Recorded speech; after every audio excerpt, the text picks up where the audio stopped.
Hola, ¿qué tal, profesora? Muy buenas tardes, días, noches, depende el tiempo en el que esté viendo este video. Hoy venimos con este tema de exposición que en nuestro caso nos tocó fotosíntesis.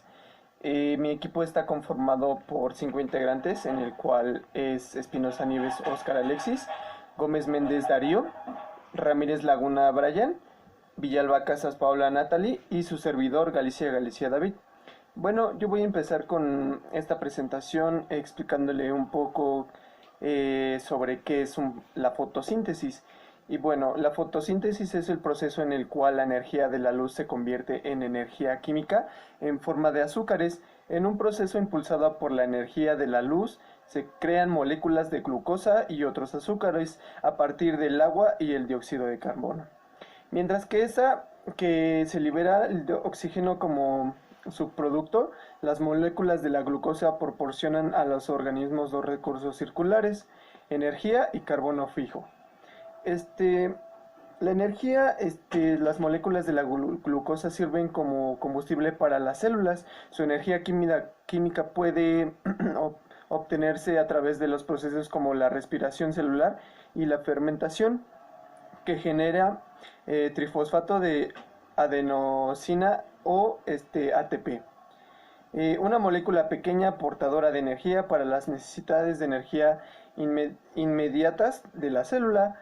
Y el carbono fijo es cuando el carbono de dióxido de carbono o carbono inorgánico se incorporan en moléculas orgánicas. Este proceso se llama fijación de carbono, mientras que el carbono de las moléculas orgánicas se conoce como carbono fijo. El carbono que está fijo y se ha incorporado a los azúcares durante la fotosíntesis puede utilizarse para crear otros tipos de moléculas orgánicas que se necesitan las mismas células.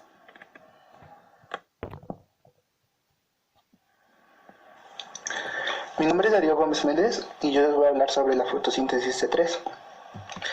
El proceso completo desde la captura de la energía luminosa hasta la producción de azúcar se produce dentro del cloroplasto.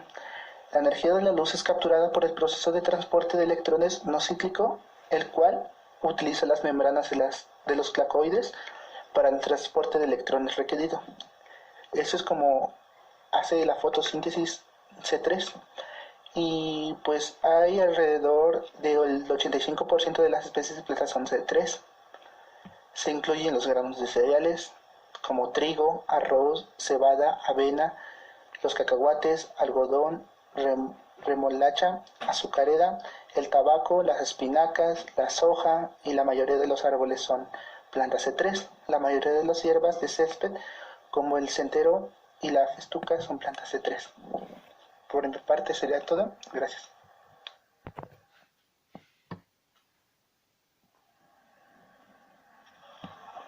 Fotosíntesis en plantas C4.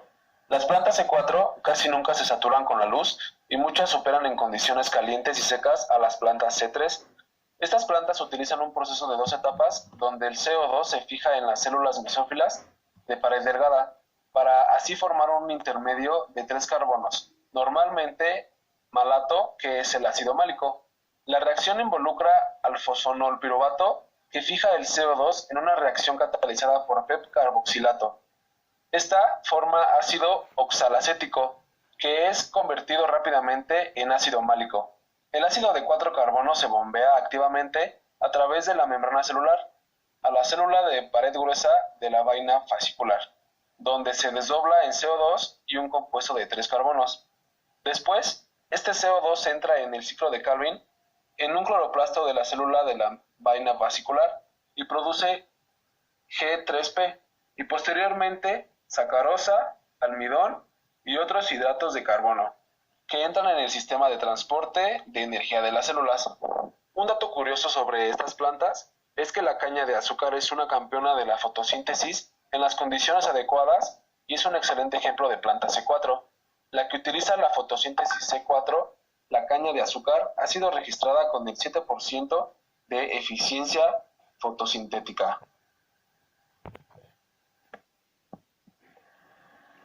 Bueno, la fotosíntesis CAM, que nos vamos a basar en el metabolismo de ácido de las grasuláceas, se encontró que la acidez surgía de la apertura de los estomas por la noche al tomar el CO2 y fijarlo en ácido málico para el almacenamiento en las grandes vacuolas de sus células fotosintéticas.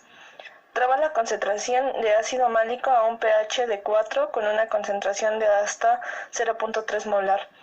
Luego, en el calor del día, los estomas se cierran herméticamente para conservar el agua y el ácido málico se descarboxila para liberar el CO2 para la fijación por el ciclo de Calvin.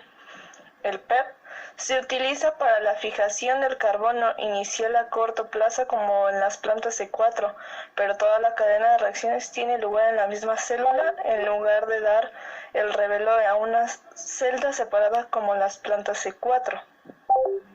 En la estrategia de CAM, los procesos se separan temporalmente, la fijación inicial del CO2 en la noche y el ácido málico a una parte del ciclo de Calvin que tiene lugar durante el día.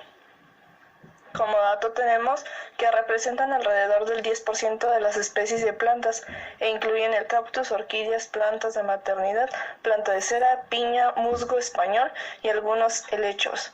Las únicas plantas CAM agrícolamente importantes son la piña y una especie de agave que se utiliza para hacer el tequila y como fuente de fibra. Listo.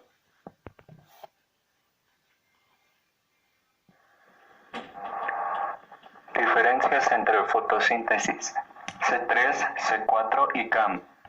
Las plantas C3, C4 y CAM, todas estas utilizan el ciclo de Calvin para formar azúcares a partir del CO2, dióxido de carbono.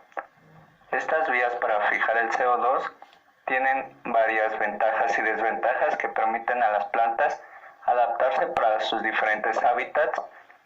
Y el mecanismo de las plantas C3 funciona bien en ambientes frescos, mientras que en las plantas C4 y CAM están adaptadas para climas cálidos y secos.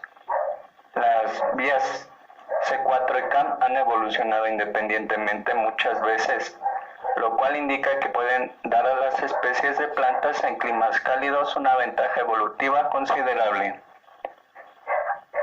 En el tipo de C3, fotosíntesis C3, la separación fija del ciclo de Calvin, no hay separación, sus estomas están abiertos en el día. En la C4, la separación de la fijación inicial del CO2 y el ciclo de Calvin es entre el mesófilo y las células de las vascular, y sus estomas están abiertos en el día.